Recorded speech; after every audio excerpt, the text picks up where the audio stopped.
사랑하는 서문교회 성도님들 안녕하세요. 10월 29일 금요일 아침 말씀 시간입니다.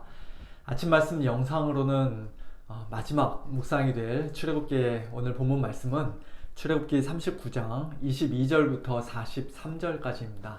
그중 32절부터 43절까지의 말씀을 제가 봉독해 드리겠습니다. 이스라엘 자손이 이와 같이 성막 곧 회막의 모든 역사를 마치되 여호와께서 모세에게 명령하신 대로 다 행하고 그들이 성막을 모세에게로 가져왔으니 곧 막과 그 모든 기구와 그 갈고리들과 그 널판들과 그 띠들과 그 기둥들과 그 받침들과 붉은 물을 들인 순양의 가죽 덮개와 해달의 가죽 덮개와 가리는 휘장과 증거궤와 그 채들과 속죄소와 상과 그 모든 기구와 진설병과 순금 등잔대와 그 잔 곧 버려놓는 등잔대와 그 모든 기구와 등유와 금제단과 관유와 향기로운 향과 장막 휘장문과 놋제단과 그 놋그물과 그 채들과 그 모든 기구와 물두멍과 그 받침과 뜰의 포장들과 그 기둥들과 그 받침들과 뜰문의 휘장과 그 줄들과 그 말뚝들과 성막 곧 회막에서 사용할 모든 기구와 성소에서 섬기기 위한 정교한 옷 곧 제사 직분을 행할 때에 입는 제사장 아론의 거룩한 옷과 그의 아들들의 옷이라. 여호와께서 모세에게 명령하신 대로 이스라엘 자손이 모든 역사를 마침에 모세가 그 마친 모든 것을 본즉 여호와께서 명령하신 대로 되었으므로 모세가 그들에게 축복하였더라. 아멘. 요즘 현대식 공장처럼 모든 시설이 다 갖춰진 그런 환경에서가 아니라 시내산 아래에서 참 너무나도 열악하고 척박하고 또 여러모로 불편한 그런 환경에서 일일이 다 수작업을 해가며 성막의 모든 기구들을 정교하게 만든다는 것은 결코 쉬운 일이 아니었을 것입니다. 그럼에도 불구하고 이스라엘 백성들은 지난 수개월 동안 모세의 명령에 따라 또 브살렐과 오홀리압을 중심으로 모두가 다 한마음 한뜻이 되어 성막의 모든 기구들과 제사장의 옷들을 열심히 만들었습니다. 그리고 오늘 본문 32절 말씀처럼 드디어 성막 곧 회막의 모든 역사를 마쳤습니다. 얼마나 기쁘고 감격스러웠을까요? 마지막 43절을 보니까 모세가 그들에게 축복하였다는 말씀이 있는데요. 이 축복은 단순히 모세 개인의 축복이 아니라 하나님께서 이스라엘 백성들에게 주시는 복이었음에 틀림이 없습니다. 이처럼 성막을 만드는 일은 오늘날로 하면은 주님의 몸된 교회를 세우는 일은 설령 힘들고 고달프다 할지라도 하나님께서 기뻐하시는 일이요 또 하나님께서 복 주시는 일인 줄로 믿습니다. 사도 바울이 고린도전서 15장 마지막 9절에서 하신 그 말씀처럼 우리는 우리의 모든 수고가 주 안에서 결코 헛되지 않음을 분명히 확신하면서 끝까지 견실하며 흔들리지 말고 항상 주의 일에 더욱 힘쓰는 자들이 되어야 할 것입니다. 주님께서는 우리의 모든 수고와 섬김과 헌신을 기뻐하시고 기억해 주실 뿐만 아니라 마지막 날 잘했다 칭찬하시며 큰 상을 주실 것입니다. 그런데 이러한 수고와 섬김을 함에 있어서 우리가 반드시 기억해야 하는 중요한 원칙이 하나 있습니다. 그것은 철저하게 하나님의 말씀에 따라 해야 한다는 사실입니다. 오늘 본문에서 가장 많이 반복되는 표현은 여호와께서 모세에게 명령하신 대로라는 표현입니다. 오늘 본문인 22절부터 마지막 43절까지 무려 6번이나 반복되고 있고요. 또 어제 본문에서도 4번이나 나오는 것을 보게 됩니다. 성막을 하나님께서 명하신 대로, 즉 하나님의 말씀에 따라 짓는 것이 왜 중요합니까?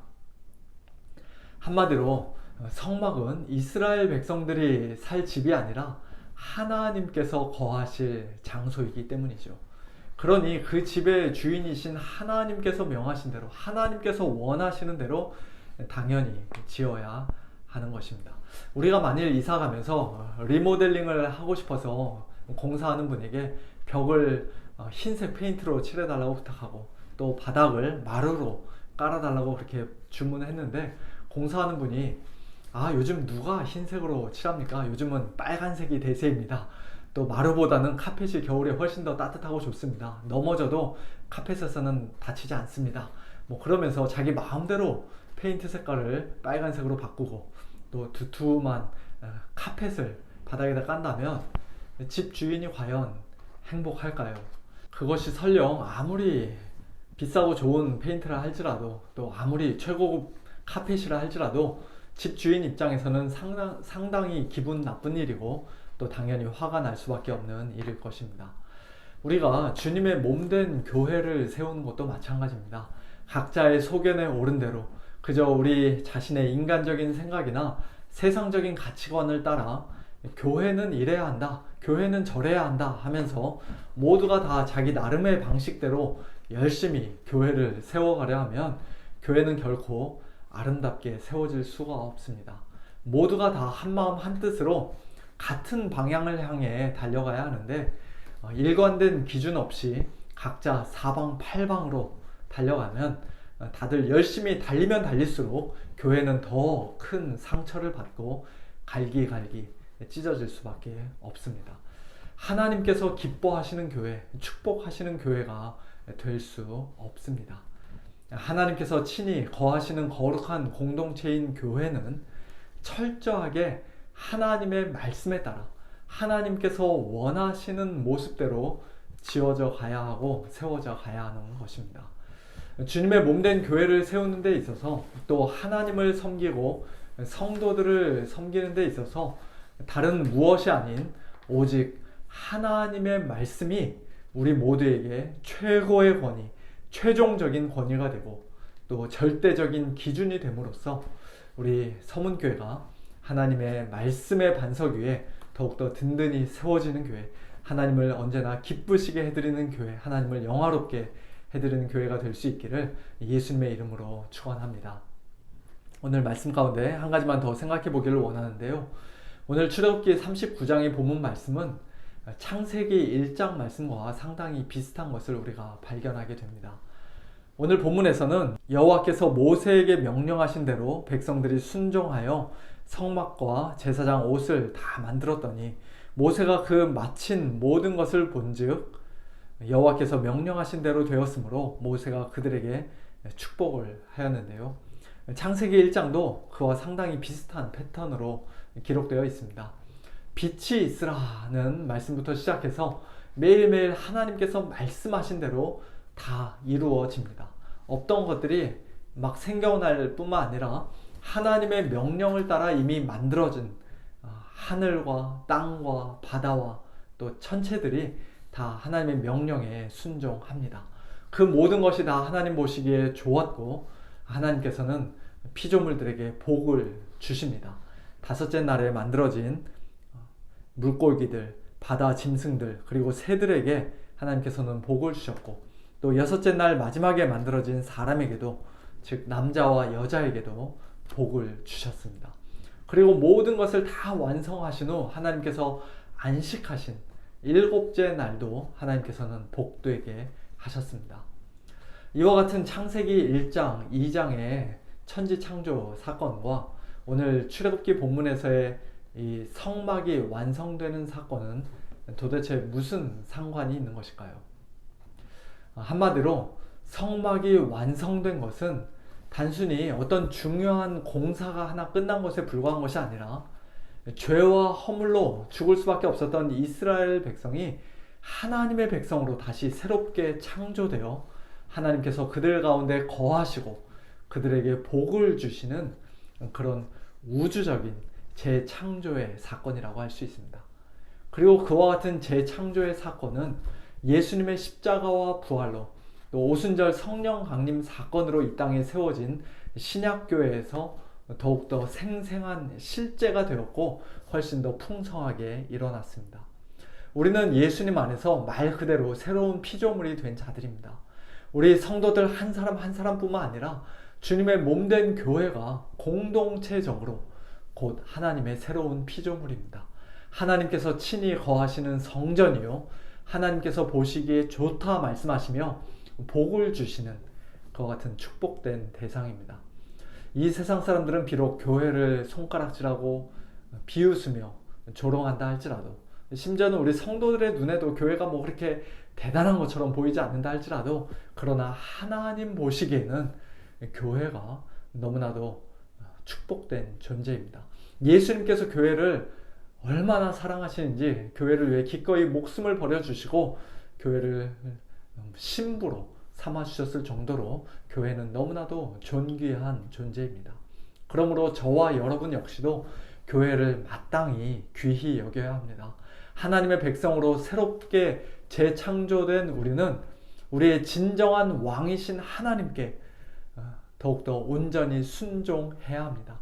이 땅에서 순결한 신부로서의 거룩한 삶을 날마다 사는 가운데 이제 곧 다시 오실 우리의 신랑 예수님을 간절히 사모하고 기다려야 합니다. 그리고 교회 안에서 함께 하나님을 섬기는 우리 동료 성도들도 서로가 서로를 귀히 여기는 가운데 뜨겁게 사랑해야 합니다. 우리 서문교회가 그와 같은 하나님의 재창조물로서의 교회, 하나님의 거룩한 성전으로서의 교회, 그리고 하나님을 언제나 기쁘시게 해드리며 하나님께 영광 올려드리는 그런 복된 교회로서의 사명과 역할을 주님 다시 오시는 그날까지 충성스럽게 잘 감당할 수 있기를 예수님의 이름으로 축원합니다. 함께 기도하겠습니다. 하나님 아버지, 감사합니다. 죄와 허물로 죽었던 저희들을, 영원히 죽어 마땅한 저희들을 오직 하나님의 은혜로 하나님의 백성 삼아주시고 예수님 안에서 새로운 피조물로 만들어 주셨으며, 또 성령 안에서 지금도 계속하여 지으심을 받고 있는 그런 하나님의 거룩한 성전 되게 하신 것 감사를 드립니다. 모든 영광, 감사, 찬양 하나님께 올려드립니다. 하나님 아버지, 옛날 이스라엘 백성들이 하나님께 순종하여 만들었던 이 성막도 참 너무나도 귀하고 거룩하고 복된 것이지만, 그러나 그것과는 비교도 할 수 없는 하나님의 영광스러운 임재와 놀라운 축복이 오늘 저희들 가운데, 또 우리 교회 가운데 언제나 함께 하심을 저희들이 믿습니다. 하나님 아버지, 저희들 더욱더 주님의 몸된 교회 사랑하는 자들 되게 하시고 귀하게 여기는 자들 되게 하시며, 또 옛날 이스라엘 백성들보다 더욱더 즐거이 온전히 하나님께 순종하며, 또 그들보다 훨씬 더 거룩하고 순결한 삶으로 하나님께 영광 올려드리는 저희 모두가 되도록 인도하여 주시옵소서. 내일 모레 하나님 앞에 올려드릴 주일 예배를 또 사모하는 마음으로 기다립니다. 하나님 아버지, 사랑하는 우리 성도님들을 오늘과 내일도 강건하게 지키시고 보호하여 주셔서 내일 모레 주일 예배 건강한 모습으로 모두 다 기쁨으로 나와 하나님 앞에 예배 드릴 수 있도록 은혜를 베풀어 주시옵소서. 모든 것 감사드리며 살아계신 예수님의 이름으로 기도하옵나이다. 아멘. 성도님들, 오늘과 내일도 하나님의 은혜 가운데 승리하시길 바라고요. 내일 모레 주일 예배 또 건강한 모습으로 뵙도록 하겠습니다. 안녕히 계세요.